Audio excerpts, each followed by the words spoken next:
শিক্ষা একই সাথে এখন আর একটা জায়গা নিয়েছে, সেটা হলো শিক্ষা একটা মস্ত বড় ব্যবসা। ইনফ্যাক্ট পৃথিবীতে সবচেয়ে বড় যে ব্যবসাগুলো আছে তার মধ্যে শিক্ষা একটা। এবং আমরা এটা পছন্দ করি না, মানে আমাদের অপছন্দ করাতে কিচ্ছু আসে যায় না, তাই না? দুর্বল পিপিলিকা কি পছন্দ করে আর কি পছন্দ করে না, হাতির কি আসে যায়? আগে তো দুর্বল পিপিলিকাকে বুঝতে হবে যে সে কেন দুর্বল পিপিলিকা। আর হাতি যে তাকে পাত্তা দেয় না, হাতির কি দায় পড়েছে পাত্তা দেয়া? শিক্ষা যে ব্যবসা, সেই ব্যবসার একটা উদাহরণ দিই। আমরা যদি অস্ট্রেলিয়ার কথা বলি, অস্ট্রেলিয়ায় জনসংখ্যা কত? টেনে 3 কোটি। 3 কোটি জনসংখ্যার অস্ট্রেলিয়া শিক্ষা থেকে বছরে কতটুকু কামাই করে? 50 বিলিয়ন US ডলার।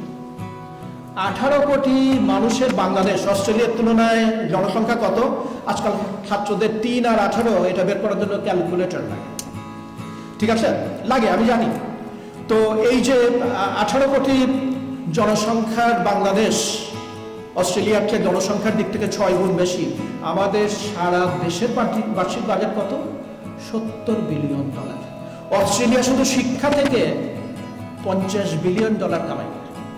আর আমরা 18 কোটি মানুষ, সারা দেশটা সারা বছর চালাই 70 বিলিয়ন ডলার দিয়ে।